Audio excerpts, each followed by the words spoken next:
Hello student, welcome to my YouTube channel. আজ আমি তোমাদের মাধ্যমিক এবিটিএ টেস্ট পেপারের লাইফ সায়েন্স পেজ নাম্বার 222 এর 1 নম্বরের সমস্ত প্রশ্নগুলির সমাধান করে চলো তাহলে দেখে নিই আজকের পেজটা। এক নিচের কোন হরমোনটি অগ্রস্ত প্রকটতায় সাহায্য করে? কি হবে? অবশ্যই অক্সিন হবে। সূর্যমুখী ফুল দিনের বেলায় ফোটে ও রাত্রিবেলায় মুদে যায়, এটি এক প্রকারের, এটা ফোটোনাস্টিক হবে। মানবদেহের করটি স্নায়ু হলো 12 জোড়া, আর যদি সুষুম্না স্নায়ু বলতো তাহলে হতো 31 জোড়া।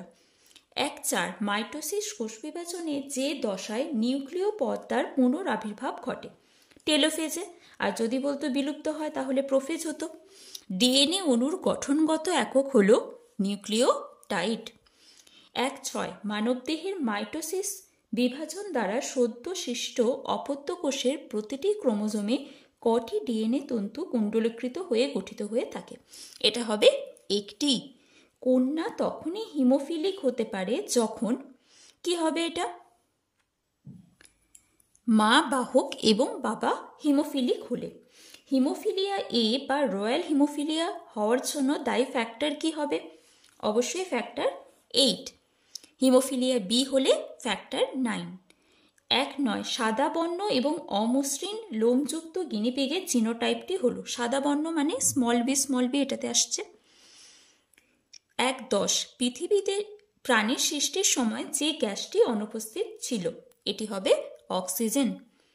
11 ঘোড়ার প্রাচীনতম পূর্বপুরুষ একদম প্রথম কোনটা এসেছে? ইওহিপ্পাস। 12 প্রদত্ত কোনটি মানুষের নিষ্ক্রিয় অঙ্গ নয়? নিকটিটেটিং পর্দা, এটা অবশ্যই নিষ্ক্রিয় অঙ্গ। অ্যাপেন্ডিক্সও নিষ্ক্রিয় অঙ্গ। হাইপোথ্যালামাস নিষ্ক্রিয় অঙ্গ নয়। টেরর অফ বেঙ্গল নামে পরিচিত কোন উদ্ভিদ? কচুরিপানা। 14 নাইট্রোজেন যুক্ত একটি গ্রিনহাউস গ্যাস হলো N2O। COD chemical oxygen demand, এক প্রকার পরিমাপক কিসের? এটা জল দূষণের। নেক্সট দেখো শূন্যস্থান পূরণ। আয়োডিনের অভাবে ড্যাশ হরমোন সংশ্লেষ বিঘ্নিত হয়, এটা হবে থাইরক্সিন। ড্যাশ কোষ বিভাজনকে হ্রাস বিভাজন বলে। হ্রাস বিভাজন মিওসিস কোষ বিভাজনকে বলে, আর সমবিভাজন হলে মাইটোসিস কোষ বিভাজন হতো। একই জিনের বিভিন্ন রূপকে অ্যালিল বলে। সমস্ত অঙ্গ অপসারী বিবর্তন নির্দেশিকা করে, আর যদি সমবৃত্তীয় বলতো তাহলে অভিসারী হতো। করবেট জাতীয় উদ্যানটি ড্যাশ রাজ্যে অবস্থিত, এটা হবে উত্তরাখণ্ড। ড্যাশ পেশি সংকোচনে নিকটবর্তী অঙ্গ প্রসারিত হয়ে দূরে সরে যায়, এটা হবে অ্যাবডাক্টর। সত্য মিথ্যা দেখো 2 সাথে। এডিএইচ হরমোন অগ্নাশয় থেকে খরিত হয়, এটা কি? ফলস, কারণ এটা পিটুইটারি থেকে খরিত হয়। মস্তিষ্কের আবরণীর নাম মেনিনজেস, এটা সত্য, তাহলে এটা ট্রু হবে। আরএনএতে থাইমিনের পরিবর্তে ইউরাসিল থাকে, এটাও সত্য। ক্যাপিটাল টি ও স্মল টি গ্যামেটদ্বয়ের মিলনে হোমোজাইগাস অপত্য তৈরি হয়, এটা ফলস। হেটেরোজাইগাস হবে, দুটো আলাদা।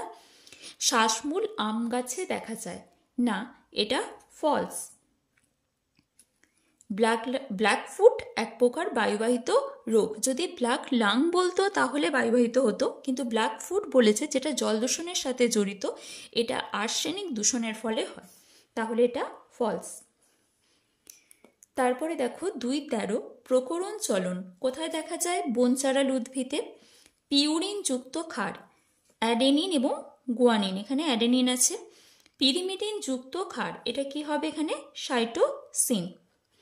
অসম্পূর্ণ প্রকটতা সন্ধ্যা মালতী বা মিরাবিলিস জ্যালাপা। বিপন্ন প্রায় উদ্ভিদ কোনটা হবে? রোডোডেনড্রন। 2.18 জৈব বিবর্ধক, এটা হবে তোমার ডিডিটি। নেক্সট দেখো 2.19 টিএসএইচ, এসিটিএইচ, জিটিএইচ, সিএসএফ এদের মধ্যে কোনটি বিসদৃশ্য? তাহলে কি হবে? সিএসএফ, সেরিব্রোস্পাইনাল ফ্লুইড, এটা হরমোন নয়, বাকিগুলো হরমোন। হল্যান্ড্রিক জিন কাকে বলে? ওয়াই ক্রোমোজোমে অবস্থিত জিনকে বলা হয় হল্যান্ড্রিক জিন। তারপরে কি বলেছে দেখো, পরাগরেণু ক্রোমোজোম যদি 16 হয়, শস্য ক্রোমোজোম কি হবে? আচ্ছা, পরাগরেণু ক্রোমোজোম, তাহলে পরাগরেণু ক্রোমোজোম কি? এন সমান হচ্ছে 16। আমাদের জানতে চেয়েছে শস্য ক্রোমোজোম, তাহলে শস্য ক্রোমোজোম কি হয়? 3n ডিপ্লয়েড হয়, তাহলে 3 × 16 কত হচ্ছে? 48। তারপরে দেখো কি বলেছে, একটি বায়ুপরাগী ফুলের উদাহরণ দাও। ধান, গম এগুলো বায়ুপরাগী। মেন্ডেলের দ্বিসংকর জনন পরীক্ষায় প্রাপ্ত জিনোটাইপ অনুপাত কত? এটা হচ্ছে 122, 412, 121। এটাই হচ্ছে অনুপাতটা জিনোটাইপিক। ঠিক আছে, এইভাবে মনে রাখবে 122, 412, 121। নেক্সট দেখো, জেএফএম ও পিবিআর এর পুরো নাম কি? JFM joint forest management, PBR people biodiversity register. 2.25 প্রকৃতির বৃক্ষ কাকে বলা হয়? এটা জলাশয়কে বলা হয়। নিচে 4টি বিষয়ের মধ্যে 3টি একই বিষয়ের অন্তর্গত। কোনটা হবে দেখো? কৃষিক্ষেত্রে কীটনাশকের ব্যবহার, টাইফয়েড, জল দূষণ, কারখানা থেকে উৎপন্ন তরল বর্জ্য। এটা হবে জল দূষণ।